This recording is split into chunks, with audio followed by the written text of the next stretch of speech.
ele vai reconectar. E a conexão estava perfeita. E o que eu vou discutir com o Fernando Brito, então? Vamos falar um pouquinho não só sobre essa sessão de hoje, em que esse servidor público traz, então, esses indícios de irregularidades no contrato da Covaxin, na verdade, confirma o que já havia suspeito, né, de que, de fato, haviam essas irregularidades ali e pressão para aprovação desse contrato da Covaxin. Mas vamos falar também sobre o que foi essa semana na CPI da Covid, uma semana bastante importante e que envolveu, inclusive, as Forças Armadas, após a citação de vários militares ali envolvidos de alguma forma nessas investigações de suposto esquema de corrupção na compra de vacinas. As Forças Armadas, então, lançaram uma nota contra ali uma fala de Omar Aziz, endereçada essa carta a Omar Aziz, mas endereçada também à CPI, que vem trazendo essas revelações. De alguma forma, parece que a CPI bate as portas do Planalto, quando envolve esses militares alocados ali no Ministério da Saúde, e lembrando que também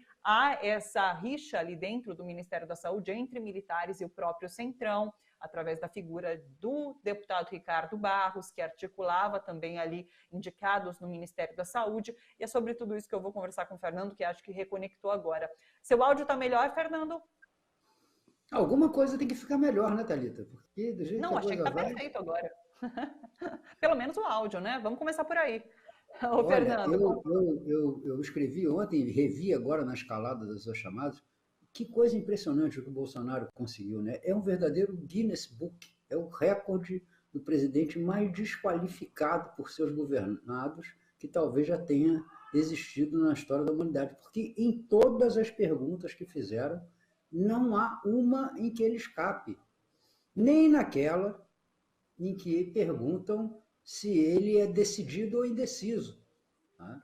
E olha, não tem personagem mais desinvestado do que Jair Bolsonaro. Nem isso ele consegue transmitir uma imagem de decisão.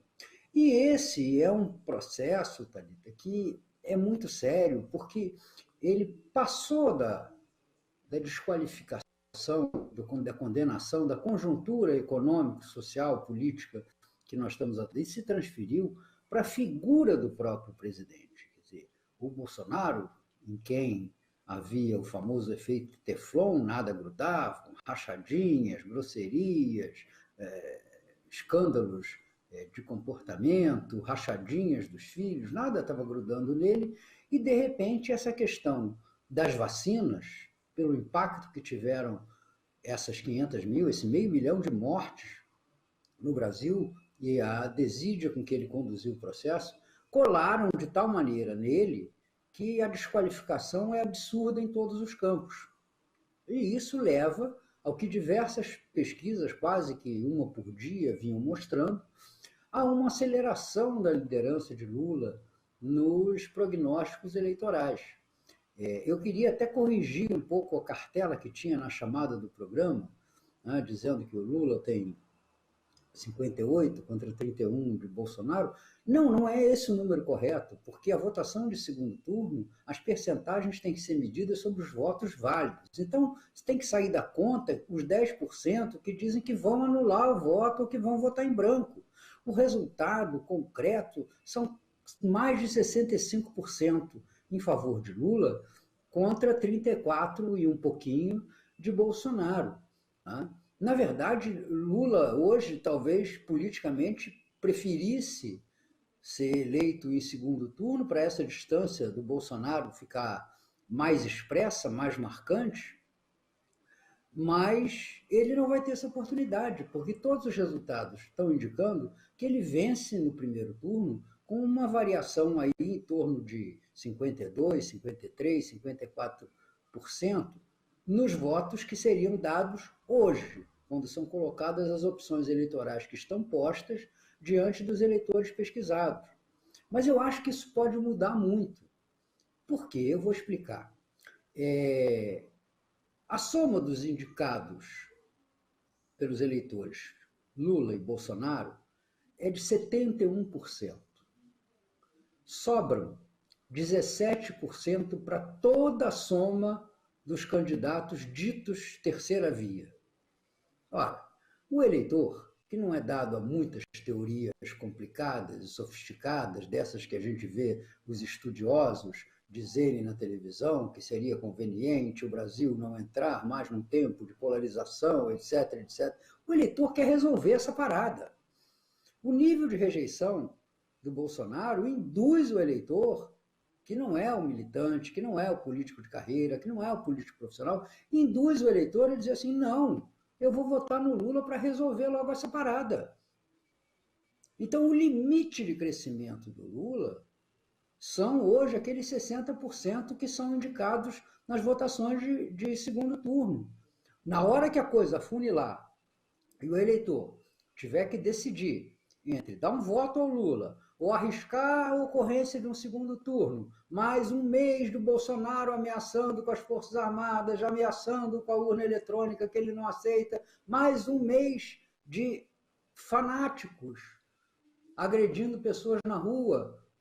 Será que o eleitor vai optar por isso? Ou vai dizer assim, bom, sinto muito fulano de tal, eu até simpatizo com você, mas agora é Lula, é a primeira via, é a única via para impor uma derrota massacrante no Bolsonaro. E isso vai ser extremamente importante para a nossa própria estabilidade, porque é muito mais fácil tentar uma aventura antidemocrática quando você tem 3, 4, 5, 6% de diferença entre dois candidatos, do que quando você tem 25, 30%, onde a vitória é de tal maneira expressiva, acachapante, que aquele que eventualmente quiser recusá-la vai claramente dizer que quer roubar a bola do jogo. Então, acho que essa magreza, essa magrém, né, dos candidatos de terceira via, ela não vai se recuperar. Né? Ao contrário, né? Eles vão penar com a bulimia do senso prático, do senso objetivo do eleitor, né? Que vai tender a dizer, não, a parada boa é que se liquida logo. Vamos de Lula no primeiro turno e derrotar Bolsonaro. Acho que isso vai acontecer. Já aconteceu algumas outras vezes na história dos eleitores brasileiros. Aqui no Rio mesmo, com o Brizola, aconteceu. Né?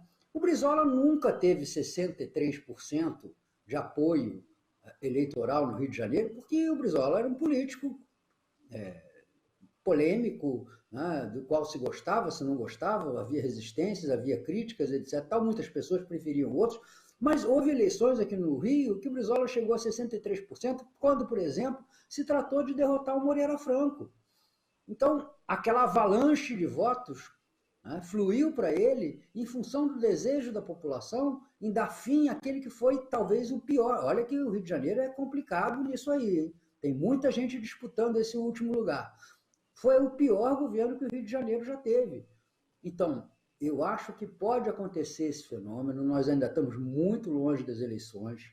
As eleições são em outubro do ano que vem, mês 10, nós estamos no mês 7, então nós temos 15 meses ainda, e acho que o Lula está executando uma estratégia muito interessante de se expor pouco, né, os sofisticados diriam assim, de low profile, né, e está conseguindo bons resultados. Ele cresce sucessivamente nas pesquisas, dessa vez foram mais 3 pontos, e a gente vai imaginar isso bem quando a gente vai dizer o seguinte, olha, se em 100 pessoas nós tínhamos 51%, 52% escolhendo o Lula no segundo turno, agora nós temos 3, quer dizer, saíram 3 do lado de lá. Na verdade, ele pegou 1 ponto dos indecisos, pegou 1 ponto dos que pretendem anular os votos e pegou 1 ponto do próprio Jair Bolsonaro para completar esses 3 pontos